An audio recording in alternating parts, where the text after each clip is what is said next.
I'm Dee Shelton with the Greensboro Fire Department. And I'm Paul Bull with the Guilford County Fire Marshal's Office.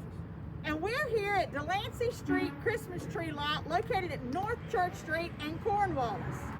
We want to share with you today how to make your Christmas tree purchase and decorating experience fun and safe. So Erica, I understand that the first point in picking the tree is to actually pick the tree, right? Yes, ma'am. So let's go pick a tree. Sure, let's go. Okay. So what's one thing that you feel like we should do to know that we're getting a tree that's not already too dry? So you want to check the quality of the branches. It's easier to just kind of get a feel of them, see how soft they are. The fluffiness will tell you a lot about it as well. You can always give it a shake too, right? Yes, you can, yes. There's a lot of needles falling. Is that the tree I want? Well, some of them need to fall. Some of them have been, during transport, have gotten dry and they need to come off so the new branches can come in. But shaking it is always the main thing. You want to get all the dead things off of it so you can actually see it. So giving it that shake lets you kind of know too if it's too dry, because if it's too dry already, you really can't reverse that process. Yes, ma'am, that's correct. Yes, ma'am. You think this one is a good one, Mark? Yes, I do. Very full, very open, very beautiful. Okay. And I'll give it a little shake.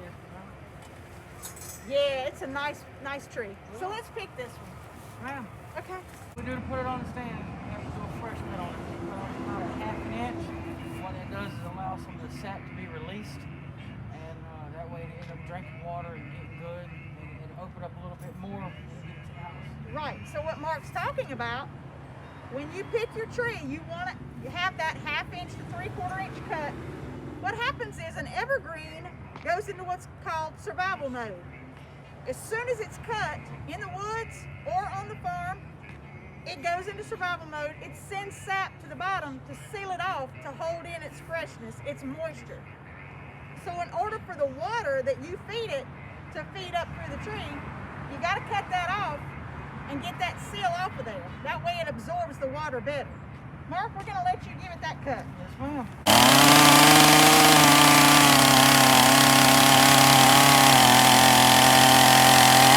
After the tree is cut, we want to get the proper stand that fits on the tree. So once we find one that's about the size of the stump, we put it on, then you hammer the bottom in and you tighten up the screws. Once you do that, you try to angle it to where it's straight up and down. So then when you get it home, the simple way to take care of it is to put about an inch of water in the bottom and a little bit of tree preserver, which will take care of your tree while you have it in your house.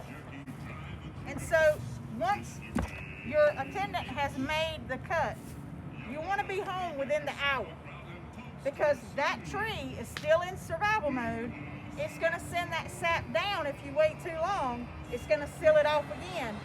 If you're in a position where you're cutting your own tree, maybe in the mountains, or you've made a weekend trip, once you're home, give it that cut.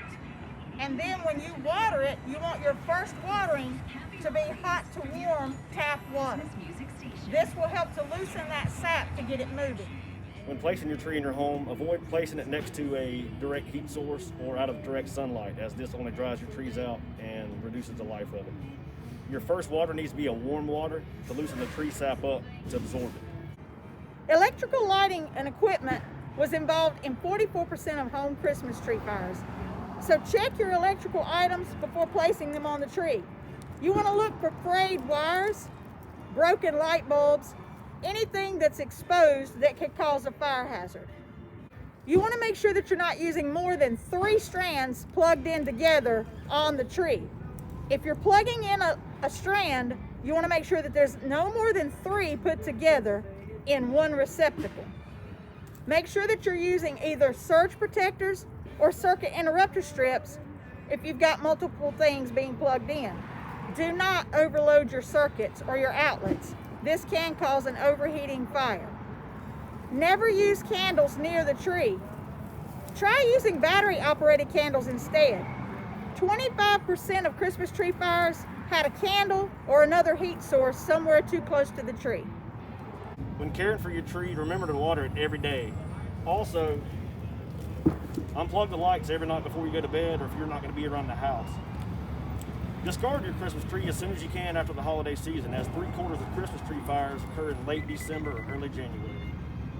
From the Greensboro Fire Department And the Guilford County Fire Marshal's Office. And us at the Delancey Street Christmas Tree Lot.